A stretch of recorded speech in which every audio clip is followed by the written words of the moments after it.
Hectic. As I said earlier in the show, we are going to actually be speaking about what we love doing while we study. Yes, we love snacking, but we're here with Deborah, our dietitian. How are you doing? Good, thank you. How are you? Good. I'm all good, thank you so much. Now, we're going to actually be speaking about the snacks that we are having, which are actually making us more tired, and maybe some greater alternatives. But before we even get to this, I just want to know, how important is it to actually snack throughout the day?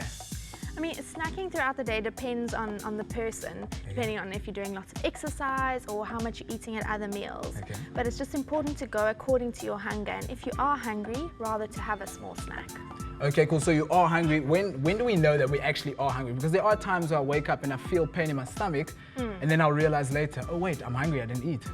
Well, I mean, especially when you wake up in the morning, it's important to have a good breakfast. That really sets you going for the day.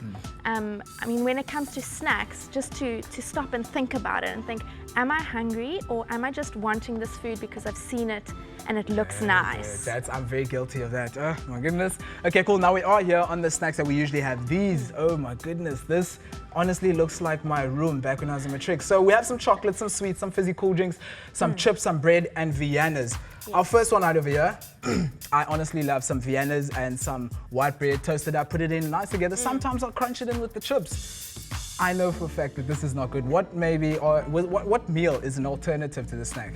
Yeah, I mean, definitely, you know, your Viennas, they're not going to be giving you a good protein source, a good healthy protein. You don't know what else is mixed in there. Also with the chips and the bread, it's very refined, and it might give you a bit of energy, but it's not going to keep you going. It's not going to be sustained. So it's much better to, if you are having a sandwich, you still want a quick, easy thing, use a brown bread or a low GI bread. And for, you know, a better protein source, it's much better to be using fish. Not every day, at least twice a week is a good guide. The fish really has lots of healthy fats, omega-3s, which are very good for your brain and for helping you concentrate and learn. Okay, that's good. So I think I'm going to change it up to some popcorn, brown bread, Okay, that's very good. So I hope you guys are actually listening. These are very good alternatives. And let's just bring it to our last one out of here, my favorite. I have a sweet tooth. All right, so I'm going to mix it up with some fizzy, some sweets, young jelly baby, some speckled eggs maybe, and some chocolate. Yeah, I mean, again, they're very full of sugar. It's not going to give you, it might give you a little boost. You might feel a little bit better, but then it's going to go away.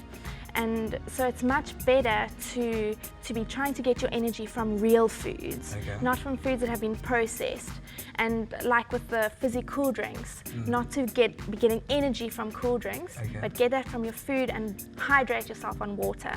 And how hydrated you are really does affect your concentration and your energy levels. Okay, good. And just to remind us, how many glasses of water should we be having a day? I mean, again, that depends on if you're doing lots of exercise, but a good guideline is between 6 and 8. Okay, so 6 and 8 glasses of water is pretty good. Yes. All right, cool. Now, last question here for you is, for me, now I'm a guy who just doesn't know how to portion my food. Me, I just want to eat until I'm stark and full. You know what I mean? So tell me, what good guidelines or portions can we have while we're having these little study breaks? A sort of general guideline is you can use a small handful. I mean, with things like popcorn, you can go a little bit more. But if it's nuts, go with a small handful. Fruit, use a fruit that you can hold in your hand. That's just a guideline. But try listen to how full you feel as well.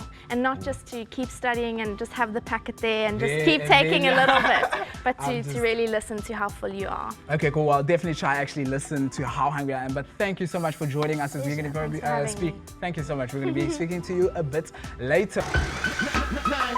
Hectic.